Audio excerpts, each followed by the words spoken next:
Saya tidak akan membawakan teori-teori tentang KDRT, tapi saya akan membuka kisah pengalaman saya sendiri, karena puji Tuhan saya juga pernah menjadi pelaku korban kekerasan dalam rumah tangga ya. Bukan rumah tangga sebenarnya, karena dia masih kekasih saya waktu ya, belum menikah ya. Yang ceritanya pada waktu itu tuh memang menurut saya KDRT itu bukan sesuatu yang bukan peristiwa yang terpisah gitu ya, bukan peristiwa yang tersegregasi, tapi itu merupakan bagian dari rangkaian peristiwa yang terjadi dalam kehidupan seseorang.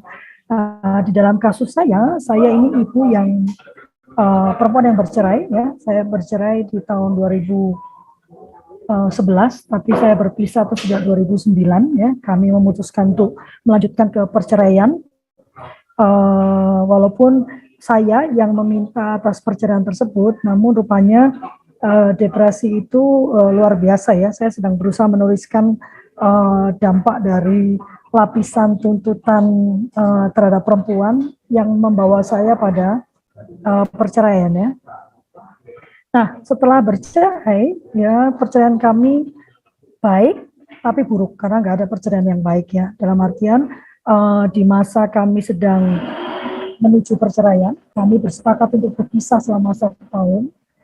Dan di dalam 1 tahun itu rupanya, yang saya pahami sekarang, rupanya mantan suami saya itu mengungkapkan kesedihannya, mengungkapkan kemarahannya karena saya meminta untuk berpisah, itu lewat perkataan dan perbuatan yang merendahkan gitu ya. Jadi dia sering bicara tentang betapa saya memang tidak memuaskan buat dia secara seksual gitu ya, betapa memang sebaiknya kita berpisah saja gitu. Tapi setelah beberapa tahun kemudian, setelah saya mengamati dan merenungkan, rupanya itu adalah he did not mean it gitu ya. Dia mengungkapkan semua itu karena dia tidak tahu bagaimana menyalurkan kecewanya atas perubahan sikap saya gitu ya. Nah, singkat kata, dari semua penghinaan yang saya alami sejak saya masih dalam pernikahan, kemudian keluar dari pernikahan, ya, tekanan-tekanan dari luar, ya, semuanya itu membekas dalam di hati saya, sehingga saya makin merasa bahwa diri saya ini tidak berharga ya, bahwa saya ini bukan sosok yang cukup pantas untuk mendapatkan kasih dan sayang, dan merasa perlu untuk segera mencari pengganti untuk membuktikan bahwa saya ini berharga gitu ya. Ini sesuatu yang sekarang bersama teman-teman operat itu saya sedang berusaha untuk redam gitu ya, bahwa berharganya kita itu tidak ditentukan oleh keberadaan laki-laki di dalam hidup kita gitu ya. Namun kemudian saya bertemu dengan seseorang yang memang di awal sebetulnya tujuan dia mendekati saya itu sebetulnya untuk nipu ya sebetulnya ya. Tapi kemudian dia melihat bahwa saya punya potensi selain menjadi korban tipuan mungkin ya. Saya nggak tahu ya, tapi kemudian dia berusaha menjalin hubungan dengan saya. Dan selama menjalin hubungan tersebut, secara terstruktur, dia makin menyudutkan saya dan membuat saya makin bergantung, quote unquote, secara mental dengan dia ya, karena saya menolak untuk menggantungkan diri secara finansial, yang mana itu belum pernah saya lakukan, meski baik di dalam saya menikah ya, semasa saya menikah saya belum pernah menggantungkan diri pada siapapun, tapi secara mental saya dibuat sangat tergantung, gitu ya. Bagaimana caranya Kak Lovely dengan banyak hal gitu ya. Salah satunya karena saya tuh tidak percaya diri. Rupanya suara saya terlalu keras, mohon maaf ya Ibu. Karena saya tidak percaya diri. Saya ada di rumah makan soalnya. Karena saya tidak percaya diri, maka saya membutuhkan jaminan bahwa saya tidak akan ditinggal. Dalam kasus saya yang saya lakukan adalah saya memastikan saya berguna untuk dia, berguna, ya.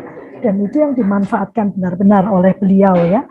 Jadi saya sangat sibuk mengurus keperluan dia ya, dan dia tampak bergantung kepada saya, padahal sebetulnya pada kenyataannya saya yang bergantung kepada dia. Kalau dia tidak meminta saya untuk misalnya ya mengambilkan baju yang karena dia orang asing ya, baju yang apa namanya, yang di laundry ya, saya deg-degan. Ini kok saya tidak dibutuhkan lagi atau bagaimana ya? Kok dia nggak minta tolong saya lagi ya? Dan itu makin masuk ke dalam.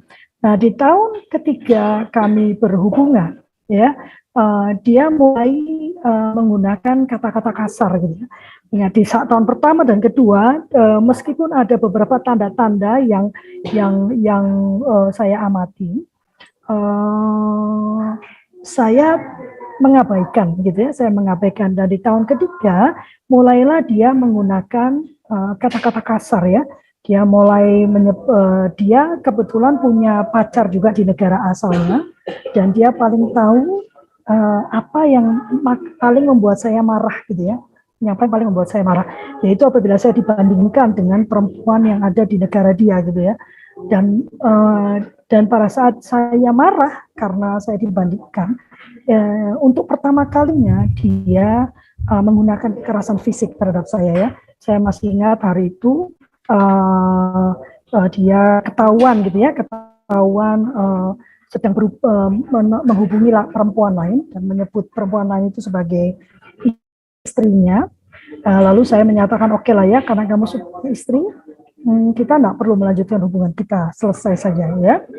Dan rupanya dia tidak, salah satu ciri orang yang narsistik ya, narsistik ini dia tidak aware dengan perasaan dan perkataan orang lain. Jadi waktu itu dia tidak aware bahwa saya sudah menyampaikan itu. Kemudian dia menghubungi saya dan saya membalas, nggak usah ditelepon lagi, nggak apa-apa kan kamu sudah dengan istrimu, jadi tidak ada masalah gitu ya. Dan alih-alih meminta maaf atau menjelaskan, dia menjadi marah. Dia marah luar biasa, dan dia mulai memaki-maki saya dengan kata-kata yang sangat kasar. Sampai hari ini ya, kalau saya sedang berdebat dengan kekasih saya yang sekarang, saya terbiasa karena trauma ya, kalau sudah 3 kali jawab-menjawab, biasanya saya matikan handphone saya atau saya matikan internet saya. Karena saya takut dengan pernyataan-pernyataan berikutnya gitu ya. Karena di masa itu kalau sudah 3 kali balas pantun yang keempat itu akan makin kasar gitu ya. Makin penuh dengan makian, makin memojokkan dan menghina saya gitu. Jadi saya sangat ketakutan dengan WhatsApp seperti itu ya. Nah, kemudian pagi itu setelah saya matikan, dia berpindah ke SMS. Dia terus mencecar saya dengan kata-kata, bangkitlah kemarahan saya ya. Saya ini kan orang Surabaya. Saya bilang tidak bisa kamu menyebut saya dengan kata-kata demikian dan tetap hidup ya. Saya tidak terima. Kami tidak tinggal satu rumah ya, sehingga pagi-pagi itu saya sudah dandan mau ke gereja lengkap dengan sandal saya yang 9 cm tingginya ya. Saya naik dari apartemen saya naik Gojek ya ke rumah dia dengan rok yang cukup pendek ya, rok yang waktu itu masih suka rok mini ya, di atas lutut gitu ya, jadi zaman itu ya. Terus saya naik Gojek ya, naik ojek ya, belum terlalu banyak Gojek waktu itu, naik ojek ya. Terus saja kita berbalas ya di dalam SMS ya. Waktu itu kan pakai BlackBerry ya, SMS kita terus saja saling memaki gitu ya. Dan hari itu saya ada rasa bahwa saya mau jatuh. Saya pikir saya akan jatuh dari motor ya, karena kan saya duduk nyamping gitu ya, karena pakai high heels dan pakai rok yang cukup ketat gitu, nyamping sambil terus texting ya. Rumah saya itu harus melewati satu jembatan yang sempit dan tinggi gitu. Saya pikir saya akan jatuh dari motor, tapi ternyata saya nggak jatuh dari motor. Tetapi hati saya tuh terus bilang kayaknya jatuh gitu ya. Dan luar biasanya ya, ini memang ya luar biasanya, begitu saya sampai di apartemen dia, biasanya dia harus jemput saya dulu kan, karena nggak bisa semua orang naik ke atas kan. Dia harus jemput saya dulu baru bisa naik ke unit dia. Hari itu memang setan luar biasa ya. Saya bisa ikut masuk dengan seseorang gitu. Ada satu keluarga yang masuk ke lift dan saya bisa masuk gitu ya. Sambil terus itu, wah makin panas saya. sampai di depan pintunya, saya gedor pintu dia, saya gedor pintu dia. Dia berteriak-teriak di balik pintu ya, saya tidak membuka pintu kamu, begitu ya. Dan saya makin marah, saya gedor gitu ya. Dan sampai akhirnya dia buka pintu. Saya bilang saya mau mengambil barang saya di dalam gitu ya. Dia buka pintunya ya. Saya pikir oh saya dibolehkan ngambilnya. Saya melangkah masuk. Yang dia lakukan dia dorong saya sekuat tenaga. Belum jatuh dong ya, masih gitu ya. Saya maju lagi. Dia dorong saya lagi dengan sekuat tenaga. Akhirnya tumbang saya. Pada dorongan kedua saya tumbangnya ke lutut kanan saya bunyi krak gitu ya. Waduh. Ya kan badan segede gini ya, ditambah 9 cm sepatu saya jatuh ke belakang dan sepertinya saya menabrak sesuatu. Saya nggak ingat ya. Jadi saya jatuh di lorong. Sepertinya saya menabrak sesuatu karena bahu kiri saya kemudian biru ya. Jadi badan saya ini cepat sekali lebam. Jadi yang namanya pembuluh darah saya ini kayaknya tipis ya, jadi cepat sekali pecah gitu ya.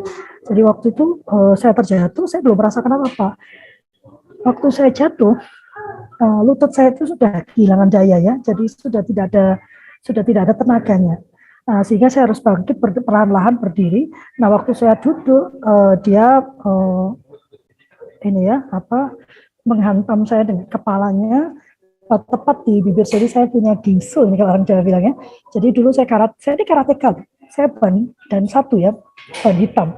Jadi kalau dulu saya komite selalu berdarah karena ada gigi saya ini ya. Jadi dia memukul tepat di sana dan baru berdarah ya, berdarah. Pada waktu saya melihat darah saya di lantai, baru saya kaget, Tuhan. Saya kenapa tolong saya, dan saya menutup, saya nggak tahu kenapa laki-laki itu kalau memukul arahnya itu selalu ke muka gitu, mungkin nggak mau kita cantik ya, selalu arahnya ke wajah gitu. Jadi saya tutupin wajah saya dan yang dia lakukan waktu itu dia tendang pantat saya, dia injak pinggang saya ya dengan penuh kemarahan. Kalau saya menggambarkan dia waktu itu ya saya seperti melihat setan ya, karena dia hitam badannya ya dan matanya tuh merah sekali gitu ya. Jadi saya benar-benar seperti melihat the devil langsung gitu ya, waktu dia menginjak dia dan berteriak-teriak ya marah. Kemudian saya bilang, Tuhan tolong saya. Baru setelah itu pintu apartemen yang lain tuh terbuka dan dia didorong, baru saya diangkat ya, dibawa masuk ke dalam apartemennya. Itu kejadian yang pertama ya, dan waktu itu dari kejadian itu saya dibawa lari. Saya ditanya apakah saya mau ke rumah sakit dan saya menolak gitu, karena saya tahu kalau saya ke rumah sakit maka nanti saya akan ditanya gitu kan, kenapa saya mengalami luka-luka ini. Saya memutuskan untuk pergi ke rumah pendeta saya ya, beliau sudah almarhum. Saya lari ke rumah beliau.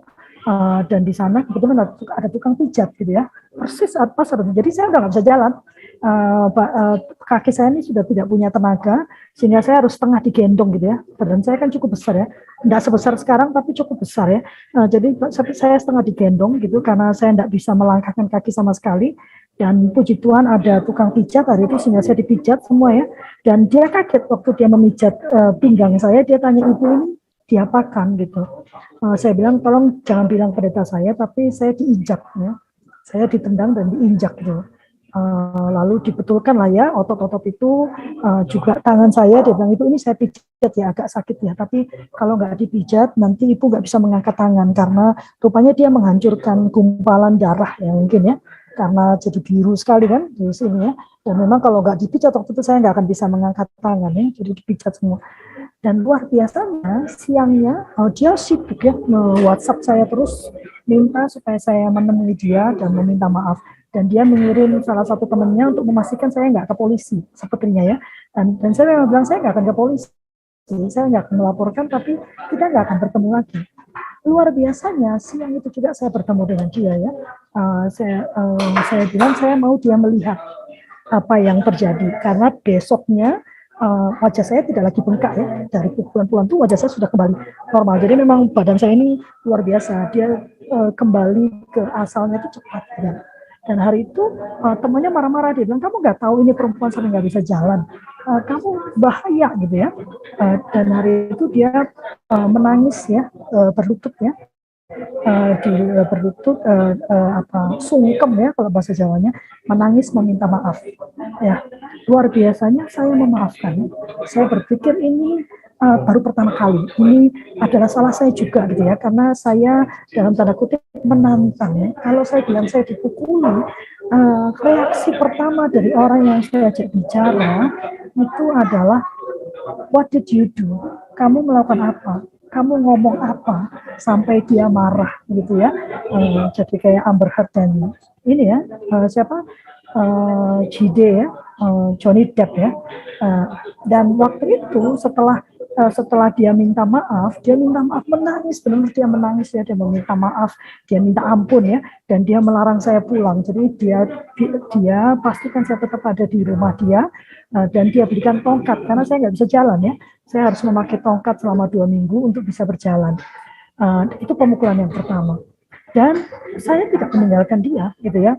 Meskipun saya udah ketakutan sebenarnya dengan dia ya, saya punya rasa ketakutan yang luar biasa. Nah, pada waktu sahabat-sahabat saya, teman-teman saya mendengar tentang peristiwa pemukulan tersebut, dan kemudian mengetahui bahwa saya tidak melaporkan peristiwa tersebut ke polisi, saya yang seorang konselor, saya yang sejak dulu memang aktivis untuk pemberdayaan perempuan, tidak sanggup melakukan itu, teman-teman saya pergi.